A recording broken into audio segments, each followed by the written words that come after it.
ভাবুন তো, বিশ্বকাপের মঞ্চ, কোটি ভক্তের অপেক্ষা, লাল সবুজের স্বপ্ন, অথচ শেষ মুহূর্তে এসে জানা গেল টি-20 বিশ্বকাপেই খেলছে না বাংলাদেশ। প্রশ্ন একটাই, এটা কি শুধুই সূচির জট, নাকি এর পেছনে আছে বড় কোনো কূটনৈতিক হিসাব নিকাশ? গল্পটা শুরু হয় গ্রুপ বদলের এক প্রস্তাবকে ঘিরে। বাংলাদেশ ক্রিকেট বোর্ড, সংক্ষেপে বিসিবি, বিশ্বকাপের আগে আইসিসির কাছে একটি সমাধানমূলক প্রস্তাব তোলে। প্রস্তাবটা ছিল খুবই পরিষ্কার। যেহেতু আয়ারল্যান্ডের সব ম্যাচ শ্রীলঙ্কায় এবং বাংলাদেশের সব ম্যাচ ভারতে নির্ধারিত, তাই দুই দল গ্রুপ অদল বদল করলেই ভেন্যু নিয়ে চলমান সংকট অনেকটাই কেটে যেত। সেই অনুযায়ী বিসিবি চেয়েছিল আয়ারল্যান্ড যেন বাংলাদেশের তৎকালীন গ্রুপ সিতে চলে আসে, আর বাংলাদেশ চলে যাক গ্রুপ বিতে, যেখানে তখন আইরিশরাই ছিল।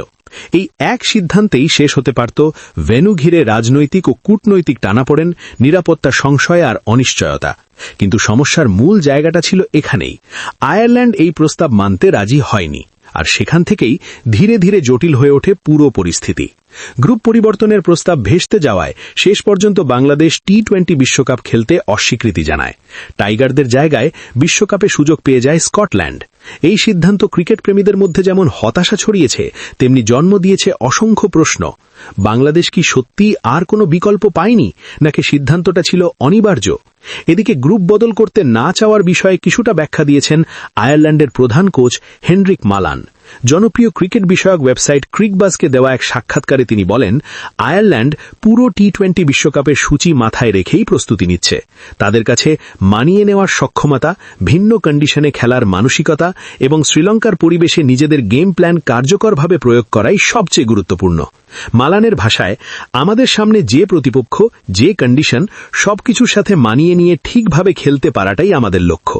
সেই প্রস্তুতি নিয়েই আমরা এগোচ্ছি। তিনি আরও যোগ করেন, যেহেতু আয়ারল্যান্ড শ্রীলঙ্কায় খেলবে, তাই খেলোয়াড়দের মাঠে পূর্ণ স্বাধীনতা দেওয়াকে টিম ম্যানেজমেন্ট বিশেষভাবে গুরুত্ব দিচ্ছে, যাতে তারা চাপ মুক্ত থেকে নিজেদের স্বাভাবিক খেলাটা খেলতে পারে। গ্রুপ বির চিত্রটা যদি একটু দেখা যায়, তাহলে বোঝা যায় কেন এই গ্রুপ নিয়ে এত হিসাব।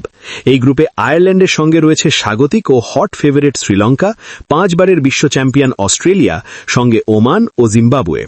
ক্রিকেট বিশ্লেষকদের বড় একটি অংশের মতে এই গ্রুপে শ্রীলঙ্কাই সবচেয়ে শক্তিশালী দল এবং তাদের পরের পর্বে ওঠার সম্ভাবনাও সবচেয়ে বেশি।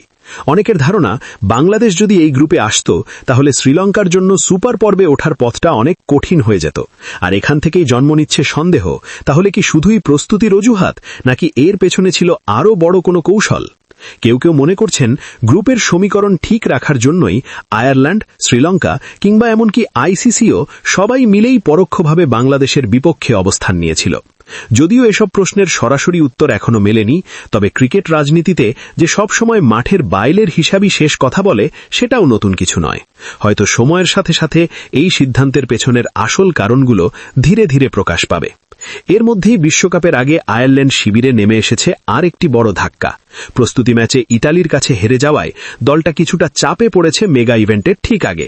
এই হার তাদের আত্মবিশ্বাসে যে আঘাত করেছে, তা বলার অপেক্ষা রাখে না। অন্যদিকে বাংলাদেশের না খেলা মানে শুধু একটি দল বাদ পড়া নয়, বিশ্বকাপ থেকে ছিটকে যাওয়া কোটি টাইগার সমর্থকের আবেগ, উত্তেজনা আর প্রত্যাশাও। শেষ পর্যন্ত প্রশ্নটা থেকেই যাচ্ছে, এটা কি নিছক সূচির জট, নাকি ক্রিকেটের আড়ালে চলা বড় কোনো রাজনীতির ফল? উত্তরটা হয়তো আজ নয়, তবে একদিন ঠিকই সামনে আসবে। সিয়াম চৌধুরী, পিডি ক্রিক টাইম।